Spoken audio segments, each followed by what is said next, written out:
Hey everyone, today I thought we'd have some fun making something for Valentine's Day, a little floral heart wreath. So I'm going to use a size 10 round brush and a monoline pen. Those are the only tools you need, along with your watercolor paper and your water and your paints. I'm going to be using some Daniel Smith colors, excuse my messy palette. This is a crimson and this is a pink. Just get some reds and a couple greens. I have a darker green here and a lighter sap green here. So let's get started. The first thing I want to do is get a lot of red paint on your brush. Well, listen, if you want to trace out a heart because you don't trust yourself, and I don't really, so we're going to wing it, but if you want to trace out a heart first with a light pencil line, go ahead and do that. I'm going to wing it here, and we're going to hope it actually is a heart shape when we're done. So I'm going to get a lot of saturated crimson on my brush, and I'm going to start by making the heart shape, and I'm going to dot it out, if that makes sense, okay? So like say the center is, like here, I'm going to put like 2 or 3 dots of a lot of saturated paint there. And then I'm just going to try to do that and space it out a little bit like a heart shape. This is going to be maybe a wonky heart, but as we go. So just kind of dots and squiggles. And then this will be maybe where the point is. And then we'll try to keep the same basic shapes going on this side. Again, it might be really wonky. We will have some room to play with it as we add leaves, but these are going to be where our main flowers are. Now I want you to rinse your brush all the way clean, like no pigment at all, and get a decent bit of water on it. And we're just going to make petals out from our paint dots. This is super loose. We're not trying to even make any real like flower shape necessarily, but it'll work out when we get to the end. So we're gonna do that. In between flowers, I'm actually going and rinsing my brush because I really want to let the paint flow. I want that to be the top, so I'm not gonna put a petal out that side. So again, I'm rinsing my brush, and I'm gonna kind of start with a couple petals, trying to picture my overall heart shape as I go. And then rinsing again. And then we're gonna go back in and add petals and leaves. So don't get too hung up on like the shape of your heart, as long as it's kind of generally keeping to that shape. So I'm making these initial petals really light and watery because we can always go back and add more pigment to them, but it's harder to pick up pigment once it's laid down. You can do it, but it's just not as easy.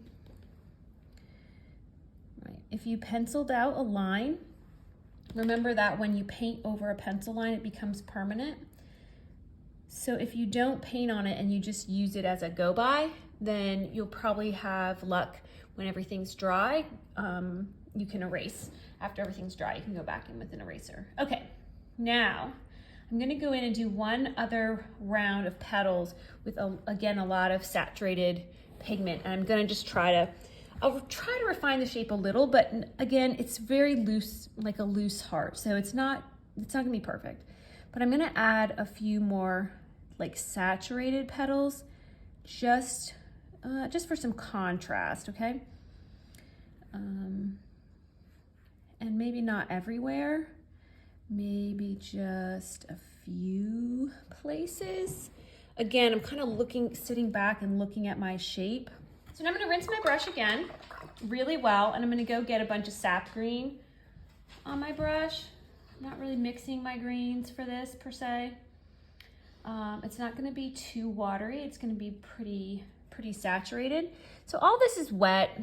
If we touch it, it'll bleed. It's fine. We'll have some bleeds and that's fine. We'll start off with just some little 2-stroke leaves. So 1, 2. And I touched there, and so it's gonna bleed into that petal, but that's okay. This is just loose florals. You can go into the center of the heart with these a little bit, and then a lot sort of between our flowers, you know what I mean, between our flowers, because we're trying to refine the heart shape a little bit. So just kind of put them around. Again, don't be too concerned with a perfect heart shape yet.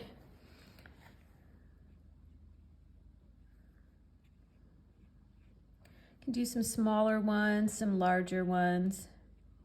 You can leave white space in the middle if we want.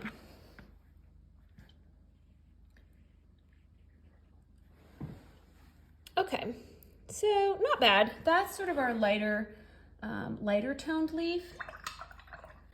We can go back. We're gonna do ink too, so we don't have to fill in every bit of white space. Let me go back in with a darker green, just because I want to have a little more contrast.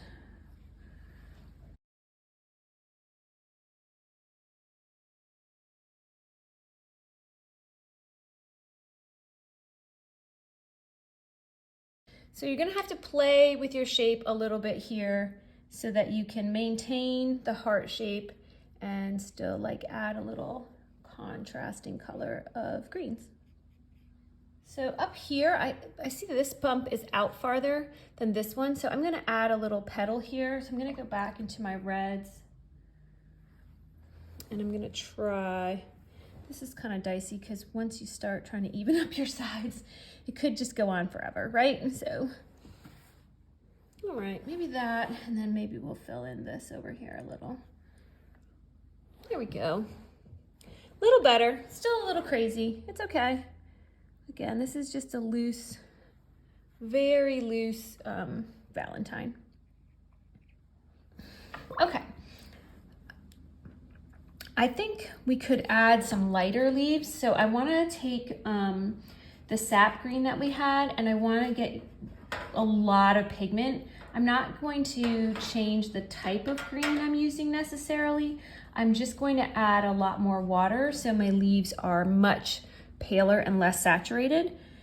And I just want to add a few little pale leaves, just around a few places. I just want to fill in the wreath a little more before we add ink to it, if that makes sense. Stepping back for a minute and looking at your wreath will give you a better perspective on the shape.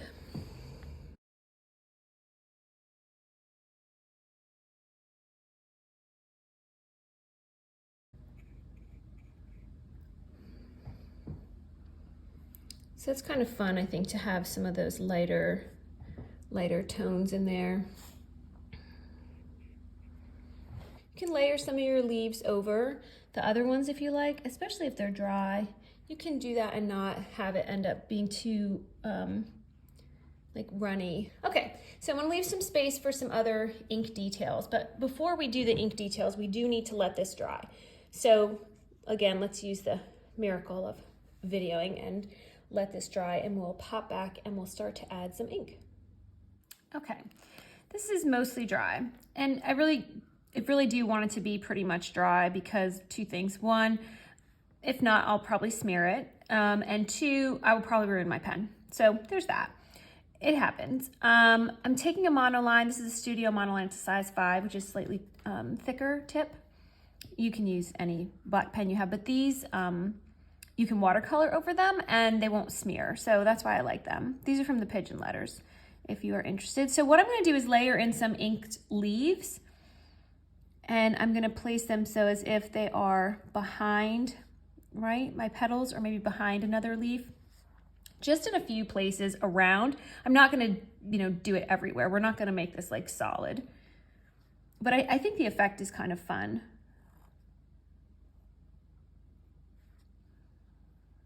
And it fills in the gaps a little in a different way, which I think makes it interesting. So just pick a few places where there's a little bit of white space, and also where there's maybe a petal that you can tuck the leaf behind, because I think it's fun, or another leaf. So like if one came out from this side, but it would get hidden behind that petal, I like that. One could be over here, and it would be tucked behind there. This seems to just have a lot of white space over here. So I'm gonna tuck one like that. Maybe one here going into the center. I don't wanna, like I said, I don't wanna really like overdo it. So again, take a step back, see where a leaf might, like a little leaf might be fun. Where you won't sort of mess too much. Let's see, come like this, too much with the shape of the wreath. Okay, so let's just take a step back and look. Okay, look, not bad. Let's have one coming out from there, maybe. So like 3 or 4 over here, 3 or 4 over here, one up here. Maybe let's do one coming this way. And I think we're almost done adding them. It's one of those things where you sort of have to kind of play it by ear and see. Ah, look what I just did. Rub my hand in my wet petal. Not good. Let's go out like this. See, like that one, maybe I wouldn't have done that, but I still think it's fine. But like knowing when to stop is important. And it's not something I've ever been good at. So maybe you and I are similar in that way. All right, I think maybe we should quit while we are ahead. Yeah, and see where that takes us. Now, the other thing we can do with the ink, if your flowers are dry, you can add some centers, like little center dots, which I like to do. Just like 2 or 3. Sometimes they're like a little wonky. It's just a little detail you can add if you feel like it.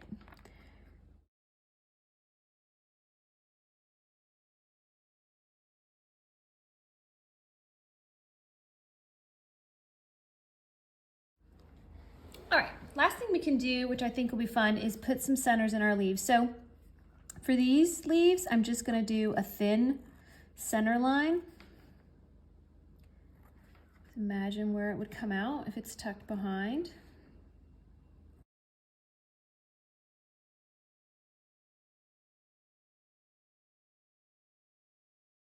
Okay, and then on these lighter leaves, I'm actually gonna do some centers.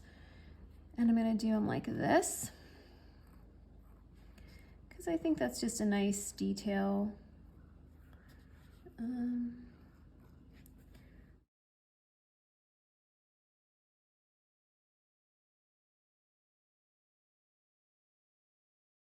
Like that. Okay. Last detail, if you want to do it, is on my original one I worked on, I did some little dots. See these little pink dots? I thought those added a little bit of like whimsical look to it. So I'm gonna go ahead and do those, and you can follow along with that if you like as well. So I think this is just a chance to add a little extra fun to your heart shape, and it also lets you refine that shape a little more if you think your heart shape could use a little help, and mine definitely can. And again, we're not really stressing over it, but I think this helps fill in a few little gaps and also just, you know, makes it look a little bit more fun. So have fun with this, and then we will wrap it up.